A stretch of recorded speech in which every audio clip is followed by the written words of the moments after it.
Routine आहे ना किंवा या सगळ्या ज्या गोष्टी आहेत ज्या आपलं घर आणि मन प्रसन्न ठेवण्यासाठी आपल्याला मदत करतात, हे खरं तर संस्कार असतात, जे लहानपणीपासूनच आपण पाहत आलेलो असतो, शिकत आलेलो असतो आणि ज्यावेळेस आपण मोठे होतो ना, त्यावेळेस आपण आपल्या घरी हे सगळं इम्प्लिमेंट करत असतो.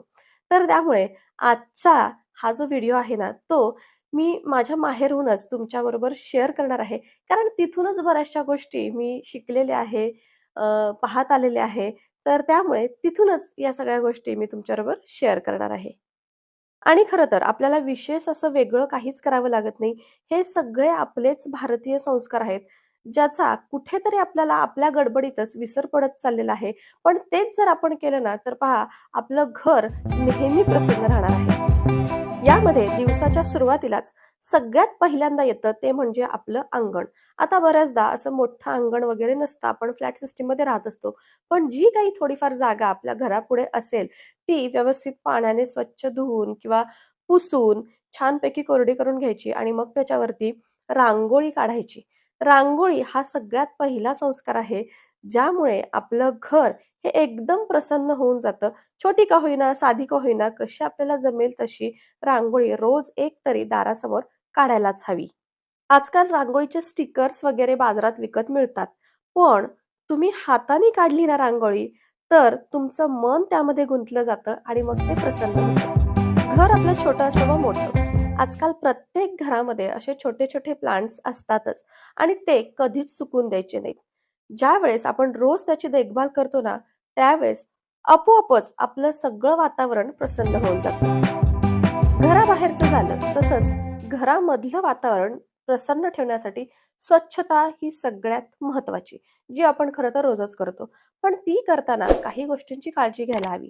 म्हणजे रोजच्या रोज केर काढणे किंवा ज्यावेळेस आपण फरशी पुसतो, त्यावेळेस असं म्हणतात बरं का, तुम्ही जर मिठाच्या पाण्याने फरशी पुसली ना, तर आपल्या घरातील वातावरण हे प्रसन्न राहतं. खरं तर मीठ हे अँटीबॅक्टेरियल आहे. त्यामुळे याच्या पाठीमागे सायंटिफिक रिझन सुद्धा आहेच ना. तर मग त्यासाठी का होईना मीठ हे नेहमी फरशी पुसताना पाण्यात टाका.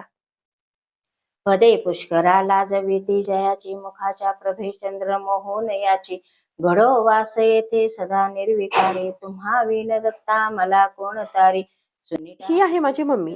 आता ही तिची रोजची पूजा आहे ना 1 तासाची असते. म्हणजे अगदी झाडाची फुलं तोडण्यापासून ते तुळशीला पाणी घालेपर्यंत. आणि ही सगळी पूजा करताना ना ती ज्या काही आरत्या किंवा मंत्र सगळं म्हणते ना, ते ती असं सगळं मोठ्याने म्हणते. तर त्यामुळे काय होतं, ह्या सगळ्या आरत्या किंवा मंत्र आपोआपच सगळ्यांच्या कानावरती पडतात आणि आमच्याही त्या लहानपणापासून कानावर पडल्या आणि आम्ही आपोआपच शिकलो. तात्पर्य काय? घरातल्या एकाने जरी मोठ्याने पूजा केली ना, तर ते सगळी मंत्र आरती सगळ्यांपर्यंत पोहोचते. त्यामुळे सगळ्यांची मन प्रसन्न होतात आणि त्याचबरोबर घरातलं वातावरण सुद्धा. जगी अवतरे दुःख हारा सुरारी तुम्हा विण दत्ता मला कोण तारी. आता आपलं स्वयंपाकघर. खरं तर अन्नपूर्णेचाच वास असतो तिथे. त्यामुळे इथे काम करताना काही काळजी आपल्याला घ्यायलाच हवी. जसं की सगळ्यात पहिल्यांदा सगळ्यांना जेवण हे वेळेवर मिळायला हवं. म्हणजे सकाळच्या नाश्त्यापासून ते संध्याकाळच्या जेवणापर्यंत सगळं वेळेत व्हायला हवं. आता ते झाल्यानंतर तिथली स्वच्छता, ती देखील तितकीच महत्त्वाची आहे. कोणतीही गोष्ट तिथे खरकटी वगैरे राहता कामा नये, पसारा-आसारा वगैरे राहता कामा नये. त्यामुळे सगळं अगदी जिथल्या तिथे वेळच्या वेळी व्हायलाच हवं. इथे आल्यानंतर मी मम्मीला बऱ्याचशा कामात मदत करत असते. पण त्यापैकी स्वच्छतेचं काम मी माझ्याकडे घेते आणि स्वयंपाकाचं जे काम आहे ना, ते खरं तर मी तिच्याकडे देते. कारण की लहानपणापासून एक जिभेवर रेंगाळणारी आपल्या जी चव असते, तिच्या शोधात आपण असतो आणि ती चव आपल्याला आपल्या माहेरी आल्यानंतरच भेटते. तर त्यासाठी तिच्या हातचं मला खायचं असतं. म्हणून स्वयंपाकाचं बरचसं काम मी तिच्याकडे देते आणि वरची कामं मी करत असते. तर या सगळ्या ज्या काही सवयी आहेत, ज्या तुम्ही माझ्या व्हिडिओमध्ये सुद्धा पाहत असता, त्या सगळ्या इथूनच आलेल्या आहेत. म्हणजे जसं की भांडी नेहमी कोरडी झाल्यानंतरच जिथल्या तिथे ठेवणे, त्यानंतर रॅक रिकामी झाल्यानंतरच भांडी घासायला घेणे, अगदी स्वच्छ व्यवस्थित मन लावून भांडी घासणे. म्हणजे तुम्ही सगळेजण मला खरं तर नेहमी म्हणत असता, की एखाद्या कामाला बाई लाव, भांड्याला सुद्धा बाई लाव. पण खरं तर ही भांडी घासायची वगैरे ही जी काही सवय आहे ना, त्याचा मला कधी कंटाळा येत नाही. कारण ही सगळी सवय मला इथूनच लागलेली आहे. माझ्या मम्मीकडे सुद्धा भांड्याला वगैरे कधीच बाई लावलेली नाही तिने. ती स्वतः सगळं करायची. तेच मी बघत आलेले. त्यामुळे मलाही ती सवय लागून गेली. म्हणजे या सगळ्या कामं करण्याचा मला कंटाळा येत नाही किंवा ती जड वाटत नाही. ही सवय लहानपणापासून असल्यामुळे ना, हे सगळी कामं सोपी जातात. पण तरीही ज्यांना गरज आहे त्यांनी जरूर मदत घ्यावी. मदत घेण्याच्या विरोधात मी अजिबात नाहीये. आपली जशी परिस्थिती असेल त्याप्रमाणे आपल्याला बाहेरची मदत ही कामासाठी घ्यावीच लागते. आपलं ज्यावेळेस ओपन किचन असतं किंवा घरामध्ये आपल्या फर्निचर कमी असतं, त्यावेळेस ना पसारा हा होतच राहतो. कारण एखादी वस्तू घ्यायची, ती अशीच तिथे कुठेतरी ठेवायची, ही सवय लागून जाते. पण असं अस्ताव्यस्त घर असेल, तर ते प्रसन्न दिसतं का? अजिबात नाही. आपल्याला अजिबात प्रसन्न वाटत नाही. त्यामुळे दिवसातली कोणतीही एक वेळ निवडायची आणि त्या वेळेत फक्त पसारा उचलायचं काम करायचं. जसं की मी इथे दुपारची भांडी वगैरे सगळं घासून झाल्यानंतर जो काही पसारा पडलेला असतो ना, तो सगळा उचलून ठेवते. म्हणजे कसं छान प्रसन्न वाटतं.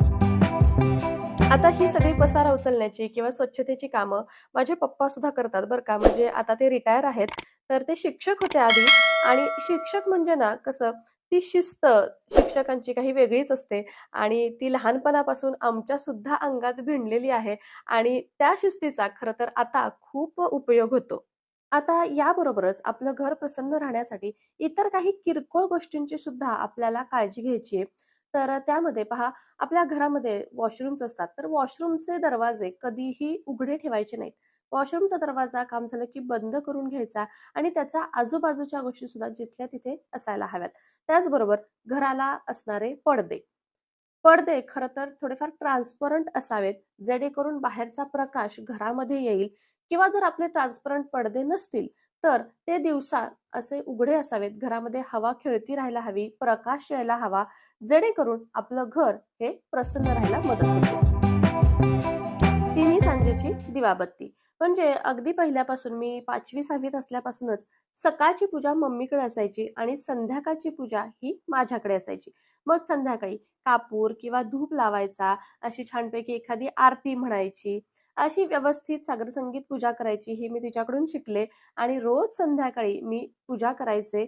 घरातली पूजा झाली की रोज बाहेर तुळशीजवळ किंवा उंबराच्या झाडाजवळ दिवा लावायचा, त्याला हळदी-कुंकू व्हायचं, पूजा करायची. ही सगळी सवय आपल्याला असायला हवी. तर पहा, आपण जे शिकतो ना तसंच पुढे आपली मुलं पाहतात आणि ते पुढे ते शिकत जातात. म्हणजे आपल्याला वेगळं त्यांना काही शिकवायची गरज लागत नाही. आपल्याला पाहूनच ते शिकतात. यानंतर आपले धर्मग्रंथ. आपल्या घरामध्ये असे ग्रंथ असायला हवेत. भलेही तुम्हाला रोज ते वाचायला वेळ नसेल मिळत, पण त्यांच्या असण्याने सुद्धा घरातलं वातावरण खूप प्रसन्न होऊन जातं. आता माझी मम्मी दत्तभक्त आहे, त्यामुळे गुरुचरित्र हे तिच्या घरी असतंच. त्याचबरोबर ते माझ्याकडे सुद्धा आहे. तर मैत्रिणींनो, या सगळ्या गोष्टींचा आपण आपल्या दिनचर्येमध्ये, आपल्या रुटीनमध्ये समावेश केला तर नक्कीच आपलं घर आणि मन दोन्हीही प्रसन्न राहणार आहे. तर मग मैत्रिणींनो, आपला हा व्हिडिओ जर तुम्हाला आवडला असेल तर नक्कीच लाईक करा, शेअर करा आणि चॅनलवर नवीन असाल तर सबस्क्राईब देखील जरूर करा. भेटू आपण पुन्हा एकदा अशाच छानशा व्हिडिओमध्ये. तोपर्यंत बाय बाय.